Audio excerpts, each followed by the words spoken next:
हाँ बाबू, तो सबसे पहले राधे राधे, जय श्री कृष्णा। कैसे हैं आप लोग? उम्मीद है कि बहुत अच्छा होंगे, मस्त और स्वस्थ होंगे।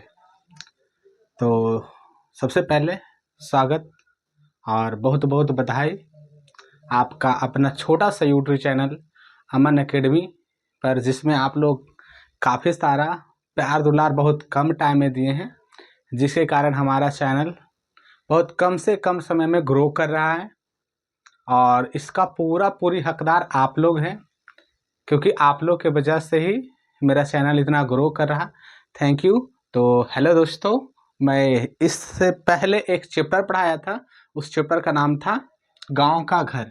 ये 12th हिंदी का है, यानी कि इंटर में जो 12th होता है वही 12th हिंदी का चैप्टर है। और इस चैप्टर का नाम है गांव का घर, और इसके लेखक हमारे हैं ज्ञानेंद्र पति। इस पर ऑलरेडी मेरा वीडियो डाला हुआ है, जिसमें पहला वीडियो हम पढ़ा दिए हैं, पहला वीडियो में चैप्टर को, दूसरा वीडियो में हम फुल्ली रूप से क्वेश्चन आंसर बताए हैं, ज़्यादा नहीं लेकिन 6 बताए हैं। और आज इसी चैप्टर का मेरा तीसरा वीडियो है, जिसमें हम क्वेश्चन आंसर ही बता रहे हैं, क्वेश्चन नंबर 7 से, यानी क्वेश्चन नंबर 7 से। तो अगर अभी तक आप हमारे इस चैप्टर को हमारे YouTube चैनल पर नहीं देखे हैं, तो गांव का घर इस वीडियो को देखने से पहले अभी जस्ट जाइए और हमारे पहले वाले ये 2 वीडियो देख लीजिए, फर्स्ट और सेकंड। तो आज का आपका वीडियो ये जो होगा 3 बहुत अच्छा जाएगा और बहुत अच्छा तरीका से समझ में आएगा, क्योंकि हम ये वीडियो आगे लेके चलते रहेंगे। जब वीडियो नंबर 4 आएगा तो इस चैप्टर को ख़त्म होने के बाद वीडियो नंबर 4 ही आएगा, और वीडियो नंबर 4 में जो रहेगा आपको हम बताएंगे इसी चैप्टर का थ्योरी। तो दोस्तों, इस चैप्टर को जब हम पहली वीडियो बनाए थे, जिसमें हम पढ़ाए गांव का घर, जिसका लेखक है ज्ञानेंद्र पति, तो चौंका देने वाली रिजल्ट आया एकदम। उसमें हम देहाती अंदाज में बताएं और देहाती अंदाज में पढ़ाएं भी। इसका चौंका देने वाला रिजल्ट यही आया कि जब हम सुबह होते ही मोबाइल को देखें तो पता चला कि हमारा वीडियो काफ़ी ही स्टूडेंटों के बीच वायरल चल रहा है। गांव का घर का जो चैप्टर है, और कुछ हमारे ऑनलाइन का के नहीं बल्कि ऑफलाइन का जो स्टूडेंट है, वो भी हमें कॉल करके कह रहे थे, सर ये सबसे ज़्यादा आपका ये वीडियो ग्रो किया सर, गांव का घर का जो चैप्टर है रातों रात एकदम वायरल चल रहा है सर, आप लगे रहिए और हम लोगों को सपोर्ट करते रहिए इसी तरह से। तो उम्मीद है कि आप जिस तरह सपोर्ट कर रहे हैं उसी तरह हम आपके सपोर्ट में लगे रहेंगे। तो चलिए दोस्तों, इससे पहले वाले वीडियो में हम पढ़ा दिए हैं चैप्टरों को और क्वेश्चन आंसर को, तो उसमें 6 तक आज हम क्वेश्चन आंसर लेकर आए, सब्जेक्टिव जिसको हम बोल रहे हैं, क्वेश्चन नंबर आपका 7 से। तो बहुत ही वीवीआई क्वेश्चन ये सारा है, एकदम MVVI मोस्ट VVI है, तो जरूर देखिएगा फुल वीडियो को। तो आइए सबसे पहले अब 7 क्वेश्चन नंबर को देखते हैं। 7 में हमारा करा, गांव के घर की रीढ़ क्यों झुरझुराती है, इस झुरझुराहट के क्या कारण हैं। आपको बताए थे ना, जैसे हम लोगों को गर्दन के पीछे यहाँ पे एक रीढ़ होता है, जिसके कारण हमारे पूरे बॉडी टिकी रहती है इसी पर। अगर ये रीढ़ ना हो तो हम बॉडी को इतना नहीं टिका पाएंगे जितना हम टिके हुए हैं। उसी तरह को गांव को सुरक्षित रखने के लिए, गांव को टिकाने के लिए हमें एक रीढ़ की ज़रूरत होती है, जो कि वो रीढ़ अब धीरे धीरे झुरझुरा रही है। झुरझुराना का मतलब हुआ धीरे धीरे वो रीढ़ टूट रही है, खत्म हो रही है, समाप्त हो रही है। आखिर वो रीढ़ गाँव की क्या है? तो देखिए, कह रहे हैं गांव के घर की रीढ़ अपनी संस्कृति को खोते देखकर झुरझुराती है। इस झुरझुराहट का कारण यह है कि अब गांव के लोग आधुनिक परंपरा को अपना रहे हैं और अपनी सभ्यता और संस्कृति को भूल रहे हैं। गांव को छोड़कर लोग शहर की ओर जा रहे हैं। देखिए दोस्तों, गांव को आज जो रीढ़ है उसको खत्म होने का सबसे पहला रीजन यही है कि आज लोग अपनी संस्कृति और सभ्यता को भूल रहे हैं। संस्कृति सभ्यता का मतलब होता है हमारा खान पान, बोल चाल, पहनावा ओढ़ावा। अब आप ये नहीं पूछिएगा कि संस्कृति और सभ्यता का अर्थ क्या होता है। अगर आपको इसके बारे में और ज़्यादा जानकारी चाहिए तो इंग्लिश में हम एक चैप्टर पढ़ाएंगे, पहला chapter Indian civilization and culture, जिसका लेखक महात्मा गांधी है। उसमें आपको हम इस संस्कृति और सभ्यता के बारे में एकदम बहुत विस्तार से बताएंगे। फिलहाल आप यही समझिएगा कि ये सभ्यता और संस्कृति का मतलब हमारा खान पान बोलचाल से है। तो आज गांव की रीढ़ झुरझुराने का यही कारण है कि लोग अपनी परंपरा को छोड़ रहे हैं और दूसरी की परंपरा को अपना रहे हैं, चाहे वो कितना ही महंगा परंपरा क्यों ना हो। जिससे एग्जाम्पल में आप समझिए, दीपावली हो या तो नवरात्रि हो, इस टाइप के दुर्गा पूजा हो, सरस्वती पूजा, इस टाइप के जो भी पर्व त्यौहार है, अगर उसकी बात करते हैं तो लोग उसमें अब ज़्यादा दिलचस्पी नहीं लगा रहे। वो हमारे हिंदू धर्म से रिलेटेड जो भी त्यौहार हो, जैसे कि मान लेते हैं किसी भी अपना अपना धर्म का त्यौहार हो, अपने धर्म में ज़्यादा इंटरेस्टेड नहीं है और वो दूसरे के नए नए जो भी पर्व है, फेस्टिवल है, त्यौहार, उसे अपनाते जा रहे हैं। हालांकि उसमें खर्च बहुत सारा है। जिससे एग्जाम्पल एक दो को लेते हैं, तो अगर अपने घरों में ध्वजा का फेयर करना था, ध्वजा समझते हैं ना, हनुमान जी के नाम से जो घर पे छत पे नीचे में आंगन में ध्वजा, तुलसी, ये सब की पूजा की जाती है। तो अगर उसकी बात करें तो साल में एक बार हमें रामनवमी मनानी होती है, जिसमें हमें 1000 से 500 रुपया में वो त्यौहार हो जाता है। लेकिन आप देख लीजिए अपने आजू बाजू आसपास कितने लोग कर रहे हैं, बहुत कम लोग कर रहे हैं, गिने चुने लोग कर रहे हैं। गांव में तो फिर भी है, शहर में तो आधा दिन लोग नहीं है करते, समाप्त है इसका, जबकि वो अपना धर्म से उसका जुड़ा त्यौहार है, पर्व त्यौहार है। अब इसका उल्टा ले लीजिए, बर्थडे। बर्थडे कोई हमारे ग्रंथ में ऐसा नहीं जिसमें मतलब हमको बर्थडे बताया गया है। अगर उसका बताया गया तो अलग अलग रूप था, जबकि आज हम अलग अलग रूप उसको मना लिए हैं, जिसमें हम लोग बर्थडे के दिन केक काटे हैं, भोज खिलाते हैं, बहुत सारे गिफ्ट उपहार देते हैं और हम लाखों रुपया खर्च करते हैं अपनी क्षमता के अनुसार से, जितना बड़ा क्षमता उतना खर्च करते हैं। जबकि हम अपने अपने जो धर्म से संबंधित पर्व त्यौहार है उस पर उतना खर्च नहीं कर पाते हैं। आज ही देख लीजिए, नए नए बहुत सारे पर्व के त्यौहार का विस्तार हो रहा है। ये एक नए नए फेस्टिवल आ रहा है, जैसे मैरिज एनिवर्सरी, यानी कि सालगिरह, ये सब मना रहे लोग। एक दूसरे को देखा हिर्सी कर रहे हैं कि आज वो सालगिरह मनाया तो हम भी मनाते हैं, वो अपने बेटे बेटी के बर्थडे किया तो हम भी करते हैं।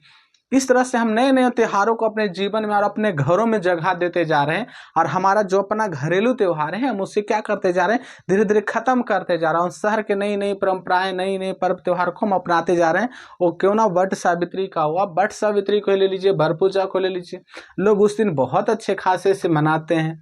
जबकि उससे कम खर्चे में हमें अरे बहुत सारे अनेक ऐसे फेस्टिवल है, बहुत ऐसे त्यौहार हैं जिससे हम आसानी से मना सकते हैं। लेकिन नहीं, हम मेन मेन त्योहारों को जो हम इग्नोर साइड करते हैं और हम नए नए पर्व त्यौहार, नए नए युग का जो चल रहा है उससे हम अपनाते हैं। इसका एक कारण यह भी है जिसके कारण हमारे गांव पिछड़ रहा है, यानी कि इसकी रीढ़ जो है झुरझुरा रही है।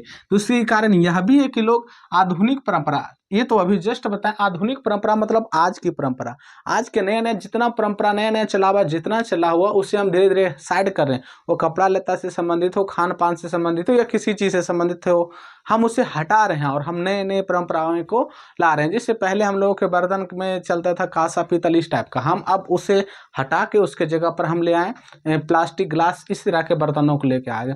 इसके वजह से हम लोगों को बहुत सारे नुकसान भी देखने को मिल रहा है और गाँव तो धीरे धीरे शहर बनते जा रहा है, जिसके कारण हम नए नए सभ्यता को, नए नए परंपरा को जोड़ रहे हैं और गाँव अब गाँव नहीं बच रहा है। और इसका एक वजह यह है कि लोग गाँव को छोड़कर शहर की ओर जा रहे हैं। लोग भूल जाते हैं पैसे होने के बाद कि हम आज जिस पोजीशन पर हैं, जहाँ भी है, इसकी शुरुआत हमारा गांव से ही हुआ है और हमें गांव को कभी भी नहीं भूलना चाहिए, क्योंकि वो हमारी मातृभूमि है। और गांव भूलना मतलब मातृभूमि को भूल जाना, और मातृभूमि को भूल जाना मतलब अपनी माँ को भूल जाना। और धरती पर शायद ही कोई ऐसा बेटा होगा जो अपनी माँ को भूलेगा। तो यह भी एक कारण है कि लोग अब गाँव को छोड़कर शहर की ओर ज़्यादा जा रहा है और हमारे गांव धीरे धीरे खाली सूना पड़ता जा रहा। आप अधिकांश गांव में देखिएगा तो बहुत लोग ज़्यादातर बाहर ही रह रहे हैं और खास करके लेडीज़ नहीं तो जेंट्स तो रह ही रहे हैं। कुछ ही लोग हैं जो पूरे फैमिली के साथ बाहर में शिफ्ट है, लेकिन कुछ लोग ऐसे कि आधा फैमिली यहाँ शिफ्ट है और आधा फैमिली बाहर में शिफ्ट है, और आधा नहीं तो कम से कम जेंट्स जो कमाने के, रोजगार के खोज में बाहर शिफ्ट है। इसका एक यह भी रीज़न है कि लोग अब गांव को छोड़कर शहरीकरण ज़्यादा होते जा रहा है। तो आपको पता चल गया होगा कि आज गांव की रीढ़ झुरझुराने का क्या कारण। हम इस पे जो कारण लिखे वो हम अपने चैप्टर से रिलेटेड लिखे, बाकी और भी कारण हो सकते हैं। जी हाँ, चलते हैं अब क्वेश्चन नंबर 8 में। मेरे दोस्तों, आपको बता देना चाहते हैं कि ये क्वेश्चन आंसर की जो प्रक्रिया था इस चैप्टर का, गांव का घर का, पहला क्वेश्चन से लेके 7वां क्वेश्चन तक 7 ही क्वेश्चन इसमें था, जो कि हम 6 चैप्टर पहले ही पढ़ा दिए। इससे पहले वाले वीडियो में नहीं देखें तो जाकर देख लीजिएगा, आपसे रिक्वेस्ट है। और 7वां चैप्टर, 7वां क्वेश्चन नंबर से आज का वीडियो में बता रहे हैं। ये 8वां क्वेश्चन आंसर नहीं है जी, 8वां में हम केवल नंबरिंग दे दिए हैं आपकी सुविधा के लिए। इसमें आपको मर्म स्पष्ट करना। अगर आपके पास बुक होगा तो आप देख लीजिएगा, यहाँ पर लिखा हुआ है कि आप मर्म स्पष्ट करें। मर्म स्पष्ट करने का मतलब हो गया कि इस चैप्टर से कुछ अंशों को, कुछ लाइनों को लिख दिया गया है और यहाँ पर इसके मर्म मतलब इसके बारे में विस्तार से बताएं। जी हाँ, तो इसमें बहुत भी आई, हालांकि आपका ये क्वेश्चन बहुत भी आई है, बहुत बार पूछा भी गया और उम्मीद है कि नेक्स्ट बार भी पूछा ही जाएगा, ऐसा ताल ठोक के हम कहते हैं। तो इसमें एक लाइन आई है, एक पंक्ति आई, चैप्टर से लिया गया। देखिए क्या करा कि जैसे गिर गया हो गज दंतों को गवाकर कोई हाथी। इसका अर्थ क्या होता है, यानी कि इसका मर्म क्या होता है।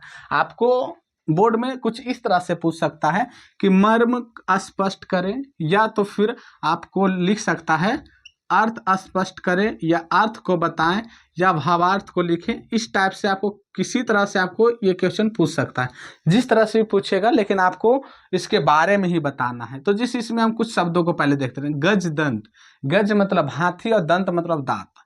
आपको चैप्टर में बताया है कि ऐसा लग रहा है कि जैसे हाथी अपना दांत को क्या कर चुका है, खो चुका है, यानी कि जैसे गांव अपने परंपरा को खोकर वीरान हो रहा है, सुनसान हो रहा है, उसी तरह मान लो कि हाथी अपने इन दोनों दांतों को जो बाहर में लगा होता है उसे खोकर पछता रहा है। जैसे इसका हम हिंदी अर्थ नीचे लिखे हैं किस तरह से। कवि ने यहाँ स्पष्ट किया है कि हम आधुनिक वस्तुओं से मोहित होकर अपनी परंपरागत जीवन को बदलते जा रहे हैं।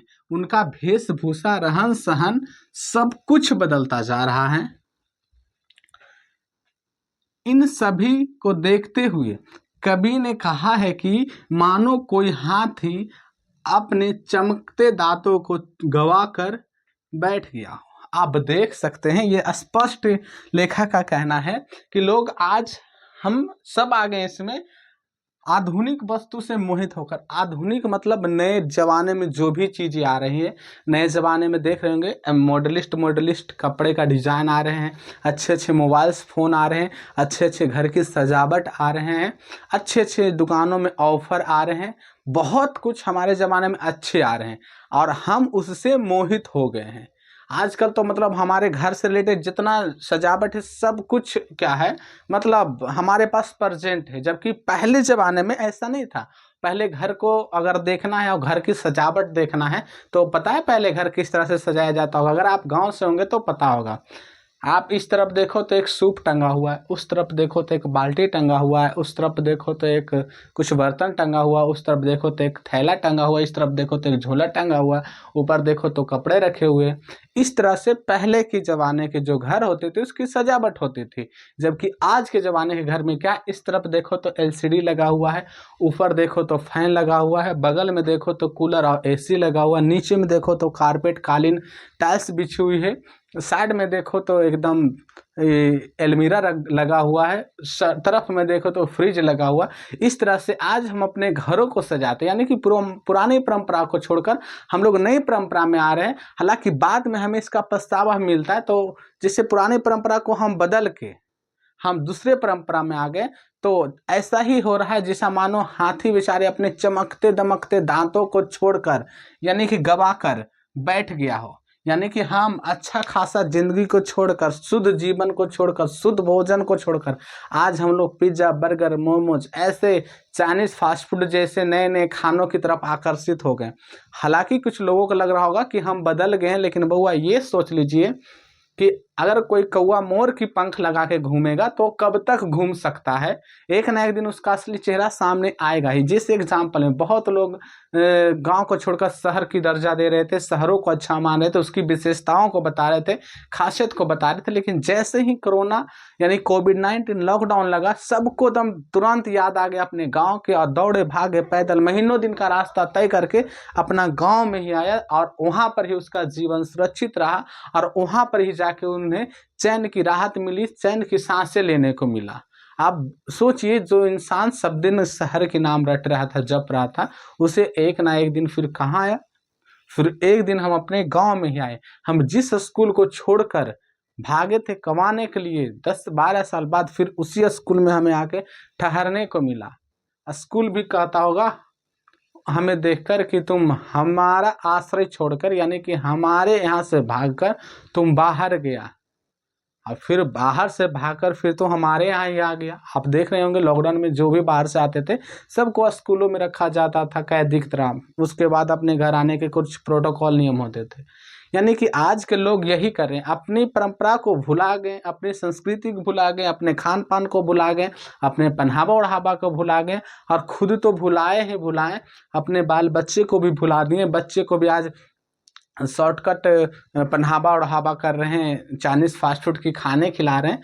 इस तरह से हमारा गांव अब धीरे धीरे बर्बाद इसी कारण से हो रहा है। जैसे हाथी अपना दांत को गवा देता है, चमकते हुए दांत को, उसके बाद वो चुपचाप बैठ जाता है, केवल पछतावा होता है। उसी तरह हम लोग चमकते दमकते और एक सुंदर सा प्यारा सा अपने गांव को छोड़कर हम शहर में चल गए। हमें लगा होगा कि हम अब मॉडर्नलाइज हो गए, जिससे कोई गाड़ी को मॉडिफिकेशन कराते हैं ना तो उसका लुक बदल जाता। उसी तरह गांव लोग देहात के जो लोग हैं आज अपना ही मॉडिफिकेशन करा लिया, अपना ही मॉडिफाई करा लिया है, और लुक को क्या कर लिया, बदल लिया। आप आसपास बहुत सारे ऐसे गाड़ी देखेंगे, जैसे आपका स्प्लेंडर प्लस, ऐसे बहुत सारी गाड़ी रहेंगे। असली में उसका डिजाइन क्या है, लेकिन लोग उसको बदल के डिजाइन क्या कर देते हैं। अब वह डिजाइन कितना हो बदल दीजिएगा, वो जो गाड़ी है वही रहेगा। उसी तरह हम लोग गांव देहात का हैं, कितना वो अपने आप में बदलाव ले आएंगे, लेकिन हम जो हैं वही रहेंगे। हम कौवा होकर अगर मोर की पंख लगाते हैं तो मोर की पंख तो लोगों को दिखेगा, लेकिन हमें अंदर पता चलेगा कि वास्तव में हम क्या है, कौवा है।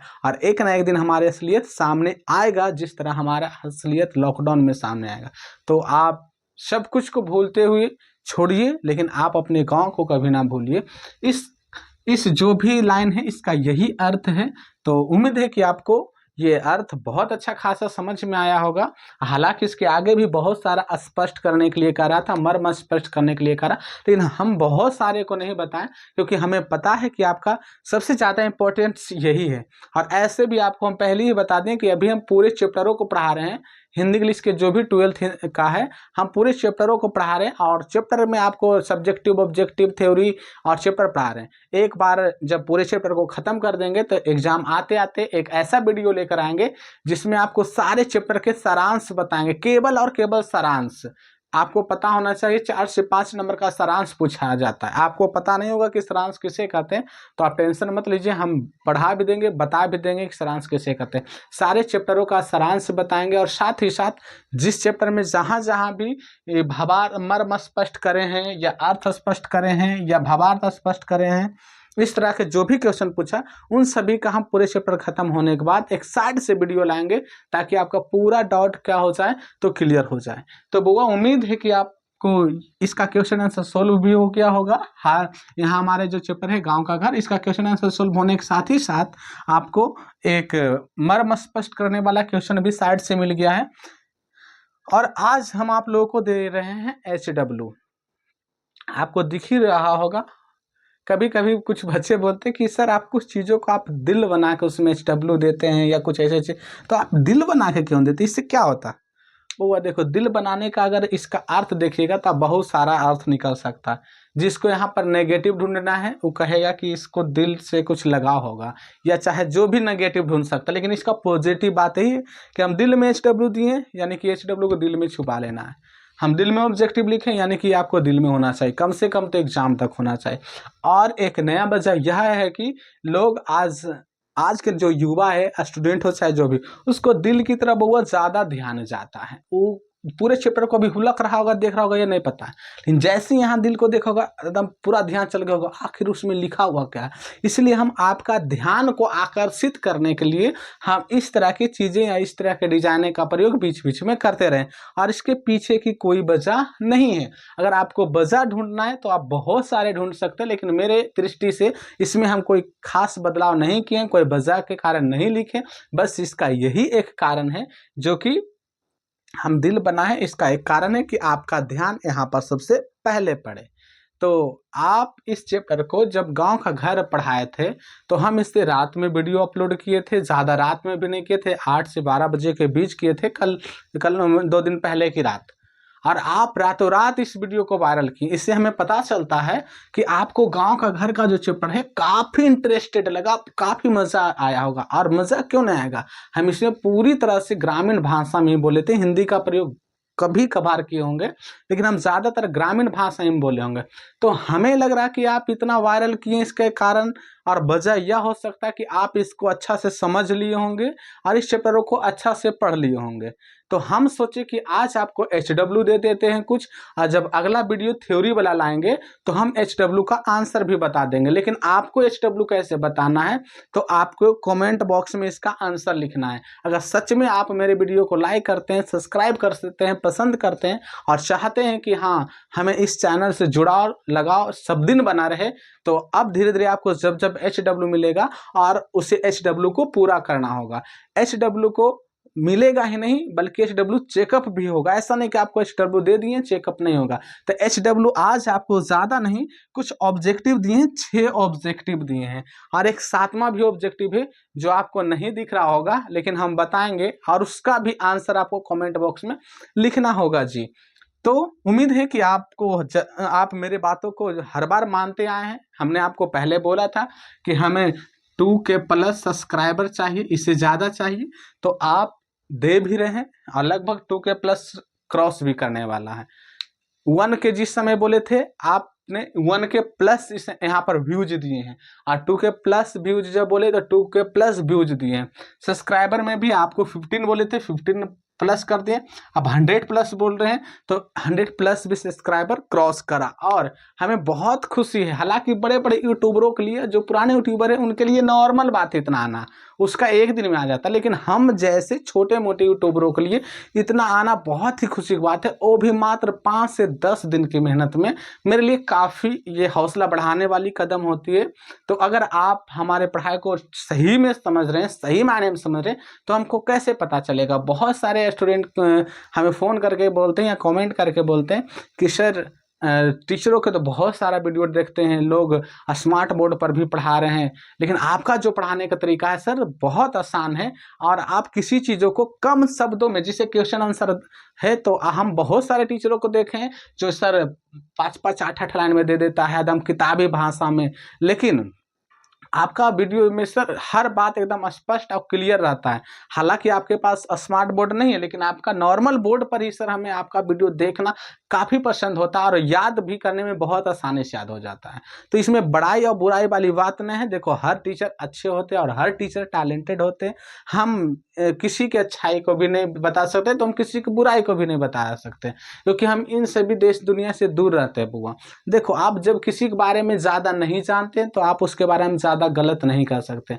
आप उसके बारे में कम जानते हैं तो कम ही आप उसके बारे में बता सकते हैं, और उतना ही जानते तो उतना ही बता सकते। लेकिन धरती पर कोई ऐसा इंसान नहीं है जिसके अंदर मतलब बुराई नहीं है। हर इंसान के अंदर बुराई है, लेकिन अब आपको देखना है कि उसमें बुराई हमें देखना है या तो अच्छाई देखना है। अगर आपको अच्छाई देखना है तो हर इंसान के अंदर अच्छा है, बुराई देखना है तो हर तरह से बुराई आप ढूंढ सकते हैं उसमें। तो सब टीचर बहुत अच्छे हैं, उसमें से छोटा सा अदना सा हम भी शामिल होने वाले हैं आपकी कृपा से। तो उम्मीद है कि आप इन सारे HW को बना के लाइएगा, जिसमें से हम आपको क्वेश्चन बोल देते हैं, और कमेंट बॉक्स में जिस टाइम आप, अगर अभी आप वीडियो देख रहे हैं तो अभी के अभी कमेंट बॉक्स में लिखिएगा, और अगर आप नहीं बना पा रहे हैं तो पहले पूरे चैप्टर को पढ़िएगा, और पूरे चैप्टर को पढ़ने के बाद आपसे ये आशा करता हूं कि पूरा ऑब्जेक्टिव भी बनेगा। और ऐसा नहीं कि अभी वीडियो देखिए और सोचिए कि बाद में हम इसमें आंसर बता देंगे, या तो जैसे पहले का वीडियो देखेंगे और बाद आंसर बता देंगे। अच्छी बात है, आपको अगर डायरेक्ट आंसर नहीं बना तो पहले वाला वीडियो मेरा देखिए, एकदम पहला वीडियो, दूसरा वीडियो, आज तीसरा वीडियो, तीनों वीडियो देखिए, उसके बाद ही यहाँ पर आंसर दीजिए। लेकिन जरूर कमेंट बॉक्स में आंसर दीजिए, और आंसर के साथ अपने गाँव का नाम भी लिखते जाइएगा, क्योंकि चैप्टर का नाम ही गाँव का घर, तो हमें भी पता चला कि आप किस गाँव, किस जिला या किस शहर से देख रहे हैं। चलिए पहला क्वेश्चन को हम बोल देते हैं, गांव का घर कविता का रचयिता कौन है? इसका आंसर हमें यहाँ देना, यानी कि कमेंट बॉक्स में आप लोगों को लिख देना, हिंदी में लिखो या इंग्लिश में, लेकिन लिख देना है। इसमें ऑप्शन नहीं है बाबू, और बाकी हम तो अलग से ऑब्जेक्टिव बताएंगे, लेकिन यहाँ पर हम 6 ऑब्जेक्टिव लेकर ऑलरेडी आ गए। बाकी हम अलग से ऑब्जेक्टिव वाला वीडियो लाएंगे इसी चैप्टर से रिलेटेड। तो आपको पता है ना पहला क्वेश्चन। अब दूसरा क्वेश्चन कह रहा है, दूसरा क्वेश्चन में गांव में अब किसकी धुनें सुनाई नहीं पड़ती है? इसका आंसर लिखना है। अगर आप हमारे वीडियो देख लिए होंगे पहला वीडियो, तो आपका ये सारे के सारे क्वेश्चन आंसर भी आसानी से बन जाएगा, क्योंकि हम तोड़ तोड़ के पढ़ा दिए। धवल धूल का क्या आशय है? आशय मतलब इसका क्या अर्थ होता है? तो आप इसका आंसर यहाँ पे दीजिएगा। बउआ 4 नंबर क्वेश्चन कर रहा है, गांव में अब किसकी धुनें सुनाई नहीं पड़ती है? इसका आंसर आपको भी लिख देना है, और क्वेश्चन नंबर लिख के आंसर लिख देना। ऐसा नहीं कि डायरेक्ट किसी का आप डायरेक्ट आंसर लिखिएगा। आपको क्वेश्चन नंबर 1 देना है, फिर आंसर, क्वेश्चन नंबर 2 देना है, आंसर 3, आंसर 4, आंसर। इसलिए हम ज़्यादा क्वेश्चन नहीं दिए ताकि आपका कमेंट बॉक्स में ज़्यादा मेहनत करने की जरूरत ना पड़े। अब आते हैं क्वेश्चन नंबर 5 में, गांव के घर के भीतर आने से पहले किसे खांसना या संकेत देना पड़ता था? इसका आंसर भी आपको देना है क्वेश्चन नंबर 5 में। क्वेश्चन नंबर 6, आप क्वेश्चन नंबर 6 करा, सर्कस का प्रकाश बुलौआ शहर में कितना दूर है? यानी कि बुलौआ शहर से कितना दूर है? ये क्वेश्चन नंबर आपका 6 था, और क्वेश्चन नंबर 6 का आपको आंसर यहाँ लिखना। आप समझ गए होंगे। कमेंट बॉक्स में किस तरह से लिखिएगा, 1 इसका answer, 2 answer, 3 answer, 4 answer, 5 answer, 6 answer. इस टाइप से 1 से लेकर 6 तक का आपको आंसर कमेंट बॉक्स में लिख देना है। अब क्वेश्चन नंबर आते हैं 7 में। क्वेश्चन नंबर 7 इस चैप्टर का नहीं है, इसलिए हम क्वेश्चन नंबर 7 इसमें नहीं लिखे हैं। क्वेश्चन नंबर 7 मौखिक है, तो आप क्वेश्चन नंबर 7 लिख कर साइड में भी आप जरूर इसका आंसर दीजिएगा। तो बाबू बोल देते हैं क्वेश्चन नंबर 7 मौखिक है। तो सुनिए, क्वेश्चन नंबर 7 यही है कि आपका अमन एकेडमी का ये चैनल कैसा लगा, कमेंट बॉक्स में ज़रूर लिखें, और क्या हमें आपके सपोर्ट में इसी तरह वीडियो बनाते रहना है, या तो फिर यहाँ तक ही वीडियो बना के स्टॉप कर देना है। अब आपकी इच्छा के अनुसार से हम चलेंगे बउआ, क्योंकि हम वीडियो देखने का काम नहीं कर रहे हैं, हम तो केवल पढ़ाने का काम कर रहे हैं। वीडियो देखने का, लाइक करने का, सब्सक्राइब करने का आपकी जिम्मेदारी है। तो आपका क्वेश्चन नंबर 7 यही है जो आपको दिख नहीं रहा, क्योंकि हम क्वेश्चन नंबर 7 को बोल रहे हैं कि आपका ये छोटा सा अमन एकेडमी का जो यूट्यूब चैनल है आपको कैसा लगा, क्या हमें इसी तरह वीडियो बनाते रहना चाहिए, या तो फिर वीडियो बनाना हमें बंद कर देना चाहिए। अब आपको लग रहा होगा सर ऐसा क्यों आप बोल रहे हैं? हम ऐसा इसलिए बोल रहे हैं क्योंकि आप में से कुछ ऐसे भी विद्यार्थी होंगे, या कोई हमारे बारे में कोई अगर गलत सोचने वाला होंगे, तो ऐसा भी होंगे, वो कहेंगे कि इसका तो स्मार्ट बोर्ड भी नहीं है, इसका कोई खास क्वालिटी भी नहीं है, इसका वाला में थंबनेल नहीं है, तो क्या बनाएगा वीडियो, क्या पढ़ाएगा? नेगेटिव सोचने वाला कुछ बुराई निकाल सकता बउआ।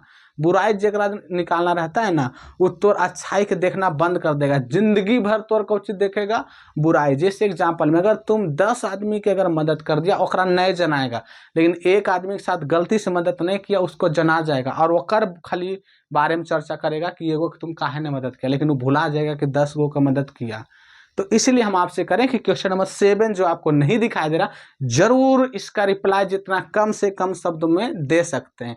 मेन इसका क्वेश्चन नहीं है कि अमन एकेडमी का आपका यूट्यूब चैनल कैसा लगा, कमेंट बॉक्स में आप लिखिए, और अगर अच्छा लगा तो इसको लाइक कीजिए, सब्सक्राइब कीजिए, और आपके भाई हो, बहन हो, या जो भी आपका दोस्त है स्कूल का हो या ट्यूशन का, उनके पास अपना वीडियो भेजिए और बोलिए कि इस बंदा का सड़लाहा वीडियो जरूर एक बार देखो, और इस सड़लाहा वीडियो देखने के बाद अगर अच्छा लगता है तो पूरे वीडियो देखो, और आपको आशा नहीं बल्कि विश्वास है कि इंटर में इतना अच्छा खासा आपका रिजल्ट आएगा हमारे वीडियो देखने के बाद, वो हम अपने मुंह से नहीं कह सकते, क्योंकि जो कहता है वो करता नहीं, और जो करता है वो कहता नहीं।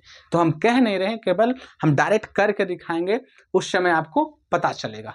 तो ठीक है दोस्तों, अब आज का वीडियो यहाँ तक लास्ट करते हैं।